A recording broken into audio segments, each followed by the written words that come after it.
직장인들이 하루 중 가장 기다리는 시간. 아마도 점심시간이 아닐까 싶은데요. 국밥 한식 돈가스집 시래기 비트 한식 국 먹고요. 다양한 취향만큼이나 많고도 많은 식당들. 이른바 대박집도 있지만 사실 대부분은 그렇지가 않죠. 폐업이 늘고 있는 요즘에도 새롭게 식당 문을 여는 사람들은 줄지 않고 있습니다.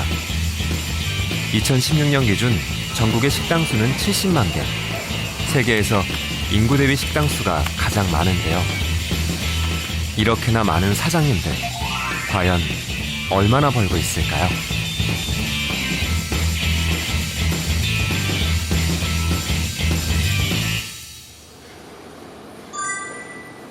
야구장 근처에 있는 한 먹자골목. 가게들이 아직 문을 열지 않은 시각, 한 건물 앞이 분주합니다. 이른 아침부터 주방 살림을 철거하느라 정신이 없는데요. 오늘은 이 건물 2층의 포장마차가 폐업을 하는 날입니다.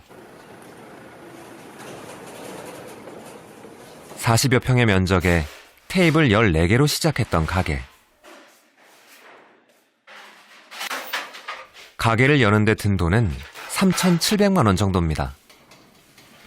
가게를 연 지 2년 만에 폐업. 수중엔 남은 돈도 별로 없습니다. 시원섭섭하죠. 밀어는 잘 안 남기는 편이라서 깔끔하게 접고 깔끔하게 가는 거예요. 단지 이제 권리금은 못 받고 팔아가지고 좀 아쉬울 뿐이죠. 적성에 맞지 않는 직장 생활을 과감하게 정리하고 난생 처음 도전한 사업. 사람과 술을 좋아했던 황계선 씨는 오래전부터 이 일을 꿈꿨다고 하는데요. 수입은 변변치 않았지만 그래도 마음만큼은 늘 즐거웠습니다.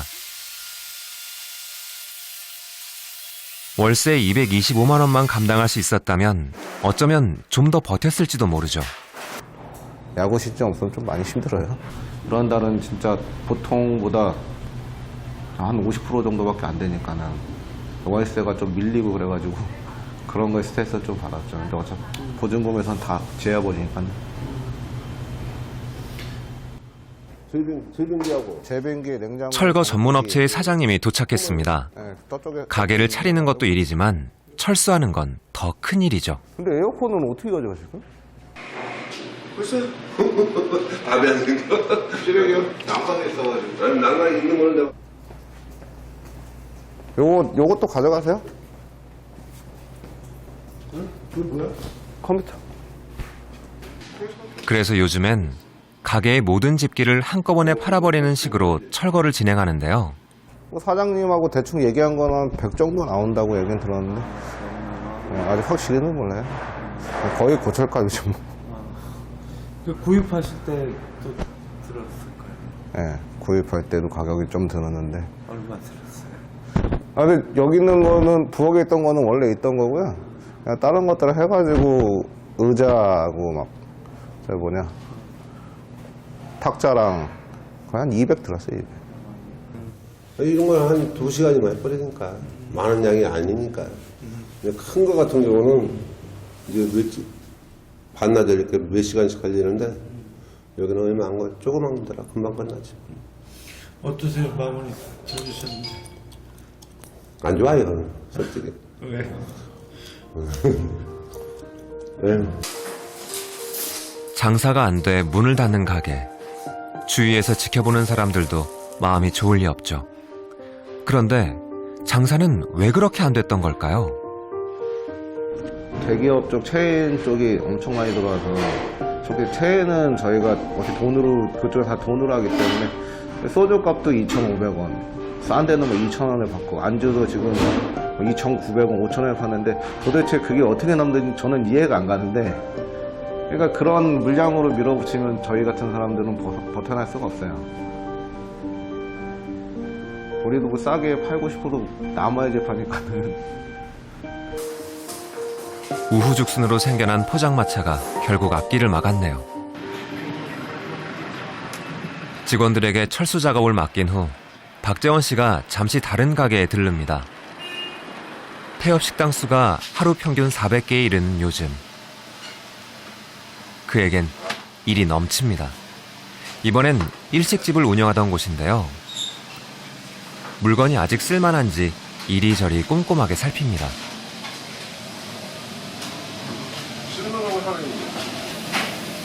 어차피 되팔아야 할 물건이니 하자가 너무 많으면 여러모로 골치 아파지죠. 엘리베이터 여기 없어요? 엘리베이터 있어요. 엘리베이터도 여기 있고. 저 지하로. 물건들이 다 오래돼가지고 제첩기도 2008년, 2009년식입니다. 그냥 가까이만 있으면 될 것 같은데.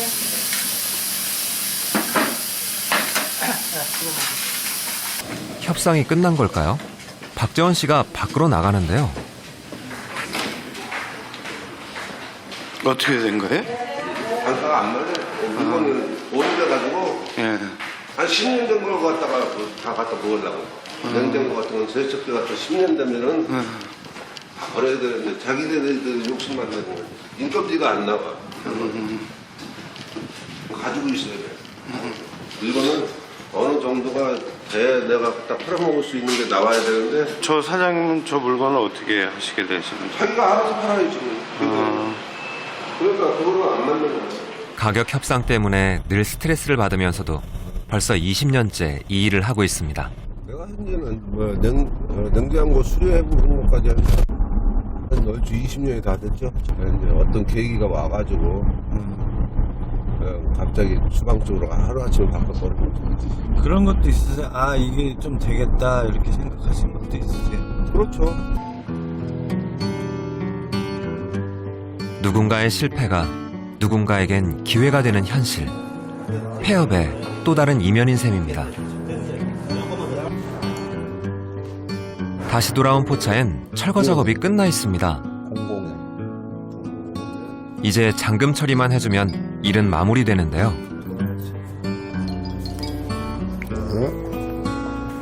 좀 쉬었다가 아이템을 확실한 거를 하고 짜가지고 와요. 그리고 이제 목을 잘 봐가지고 아이템을 잘 짜가지고 와줄 때는 요거 안 가져갔어요? 애들 여기 있으니까 애들한테 시키고 나 갈게. 들어가세요.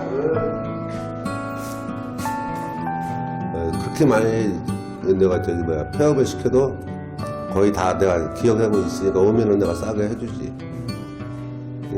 그러면 서로 왔다 갔다 인조상조 아니야. 자, 이제 모든 게 다 끝이 났네요. 월급제가 편하잖아요. 근데 월급 받는 분들은 또 이렇게 장사하는 게 돈 더 많이 번다고 그거 하고 싶다고 하는데 막상 하다 보니까는 다시 월급 받으면서 일은 하고 싶어요. 식당 운영이 결코 쉽지 않다는 것을 비싼 수업료를 치른 후에야 비로소 깨달았습니다. 그렇다면 그 많은 식당들은 도대체 어떤 상황일까? 상가 밀집 지역의 한 부동산을 찾았습니다. 시선이라는 프로그램인데 자영업자를 좀 찍으려고 하고 있어요.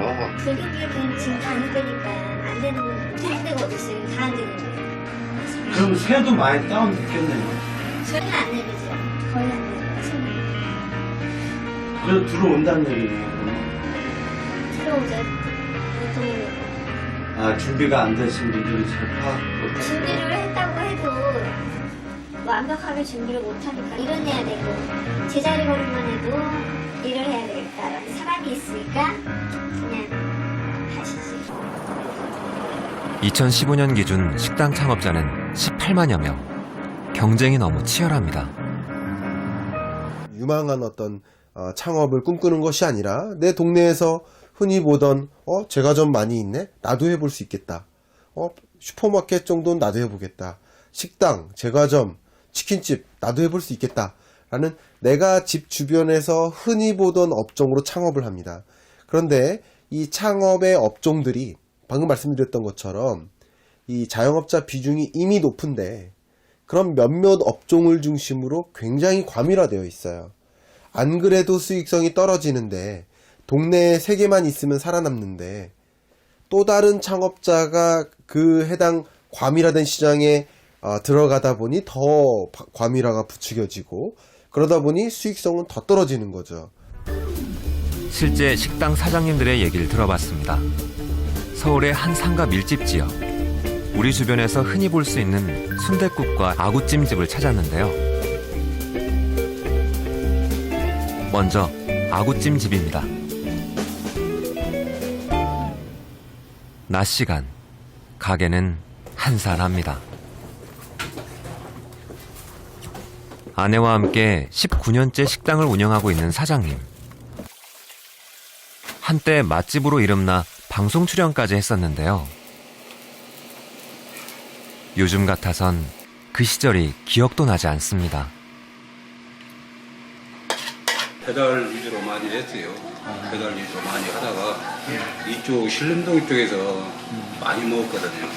배달이 많았거든요. 그래 이쪽 와서 홀 겸 배달을 한번 하려고 이쪽으로 왔는데 경기가 바로 종이 혼란하면서 안 좋아져 버린 거예요. 그럼 이쪽에 와서는 수입이 많이 못 하신 거예요? 수입이 평상시 일단 먹고는 살아요. 먹고는 사는데 한마디로 남는 게 없죠. 먹고 쓰고 하는 거지요. 여기가. 상권 분석을 잘못한 탓에 19년 공들인 탑이 무너지게 생겼다는 사장님. 더 이상의 손실을 막기 위해 어쩔 수 없이 가게를 내놓았다고 하는데요. 월세는 얼마쯤이었어요? 여기가 28평이에요. 3천에 230이에요. 하루에 8만 원. 하루에 8만 원. 이득금에서 8만 원 나게 하는데 이득금에서는 8만 원 안 나오죠. 8만 원을 그렇게 못 올릴 정도면 가게를 아예 차리지를 말아야 되는 거고. 문을 닫을 결심을 하고도 사장님의 걱정은 끝이 없습니다. 권력을 받고 나갈 생각을 하고 있는데 요즘 경기가 침체되니까 장사들이 아까도 얘기했지만 70%가 문 닫는다고 그랬잖아요. 거기가 조금 차렸다가 조금 못 버티면 그냥 내놓고 하니까 가게가 우중순위로 막 나와요. 요즘에. 거기가 권력만 자꾸 내려가는 거지. 며칠 후, 이 가게에는 결국 새 주인이 들어왔습니다. 유난히 간판이 자주 바뀌는 식당들. 어쩌면 아구찜집 사장님과 같은 고민을 하고 있는지도 모르겠습니다. 다음은 아구찜집 인근에 있는 순댓국집입니다. 실평수 20평, 유동인구가 꽤 있는 곳에 자리 잡고 있는데요. 매일 아침 직접 끓여낸 육수로 순댓국을 만드는 정정예 사장님. 벌써 11년째 이 식당을 운영하고 있습니다.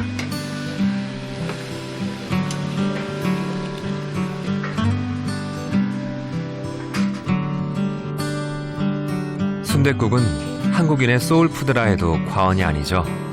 뜨끈한 국물이 생각날 때면 이만한 음식이 또 없는데요. 가게가 오래된 만큼 이 근방에선 꽤 알려져 있습니다. 주변에도 뭐 순대국집이 몇 군데 있는데 거기를 마다하고 얘기를 왔어요. 소문 들어서 오긴 왔는데 와보니까 뭐 여기 들어있는 부수물이라든지 제 입맛에 맞는 것 같아서 좀 괜찮았어요. 든든하게 한 끼 먹고 싶을 때 자주 오는 편입니다. 일단 맛은 좀 어떠세요? 맛은 밑반찬이나 뭐 메인 요리나 되게 괜찮아요. 주변이랑 비교해보면 훨씬 더 괜찮은 것 같아요. 가격 쪽이나. 메뉴는 순댓국만이 아닙니다. 손님들의 다양한 취향에 맞추기 위해 제육볶음, 김치찌개 등의 다양한 메뉴를 팔고 있습니다. 제육 다 됐다.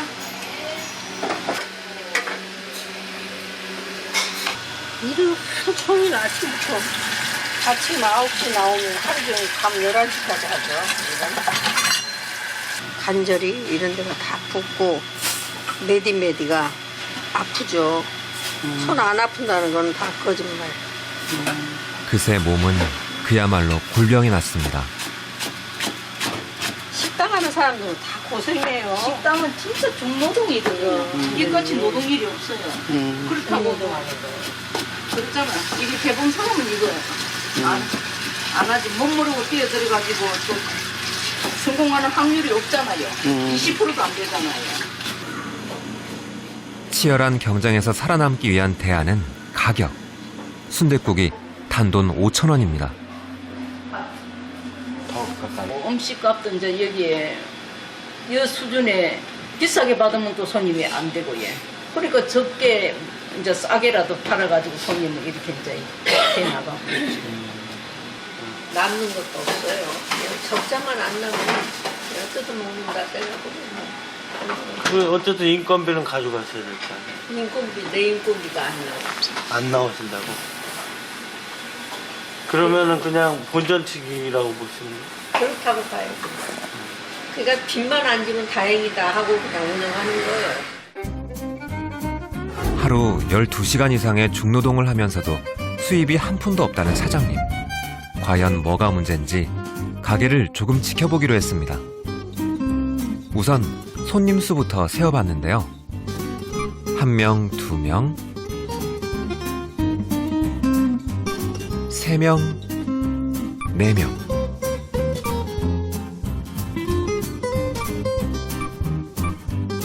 하루 종일 손님은 거의 끊이지 않습니다.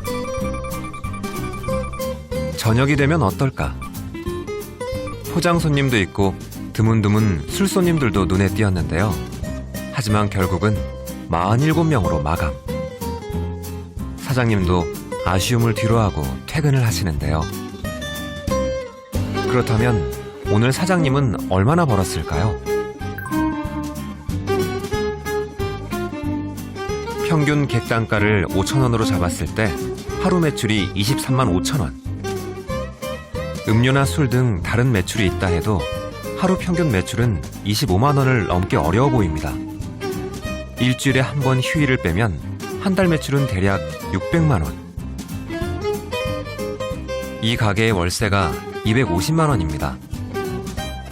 총 매출에서 월세를 빼고 두 사람분의 인건비를 빼고 세금과 공과금을 빼고 재료비까지 모두 빼고 나면 정말 남는 게 없겠네요. 말 그대로 밥 먹는 걸로 만족할 수밖에 없는 현실. 그런데도 사장님은 왜 꾸역꾸역 가게를 꾸려가고 있는 걸까요? 장사를 이제 시작해놓고 손 뗀다는 게 어려워요. 시작하기보다 떼기가 더 어려워요. 그만큼 그동안 투자해놓은 거를 조금 어느 정도 회수해야 되는데 이게 회수 안 된 상태에서 한방에 문을 닫을 수가 없는 거예요. 그렇다면 매출을 올릴 수 있는 방법은 없는 걸까? 식당으로 가는 길, 먼저 상권을 분석하고 순댓국집으로 향하는 창업 컨설턴트 권태용 씨. 아니 그런다고 내가 식당 안에서 눈에 가장 먼저 들어온 건 다름 아닌 메뉴판입니다. 닭볶음탕이나 그런 거는 좀 뺐으면 하는 마음이죠. 이 돼지로 하는 뭐 제육볶음 이 정도까지는 김치 사실 김치찌개도 좀 그래요. 가격이 이게 안 맞을 것 같아요.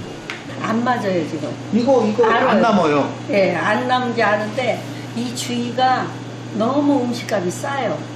아 주변이? 예. 어쩔 수 없지. 예, 요 길만 건너면 100반을 4,000원밖에 안 받아. 네. 그러니 우리가 상대를 할 수가 없는 거예요. 어머님, 저는 생각이 그렇습니다. 얘를 6,000원 올리고 1,000원어치 순대를 주세요. 순대국에다가 1,000원어치 순대를 원가 1,000원어치 주면 얘 7,000원 받아도 와요. 이 식당은요 원가가 너무 높아져가지고 밥만 팔아서 절대 돈 안 나와요. 술과 함께 가야 돼요. 예. 하여튼 순대 전문점 표현 좀 해주시면 좋으실 것 같아요. 수익률을 높일 수 있는 메뉴 개발, 그리고 메인 상품인 순댓국을 좀 더 전문성 있는 메뉴로 느껴지게끔 하는 전략이 필요하다는 얘긴데요. 기존 고객의 이야기만 듣는다는 거지. 다른 분들은 어떻게 생각할 거라는 생각을 안 하시는 거예요. 아, 오시는 분들은 아, 괜찮아. 이 정도면 돼. 이런 이야기를 해주시니까 그거에 그냥 젖어 계신 거예요. 틀림없이 순대가 잘 먹힐 사건이에요. 하지만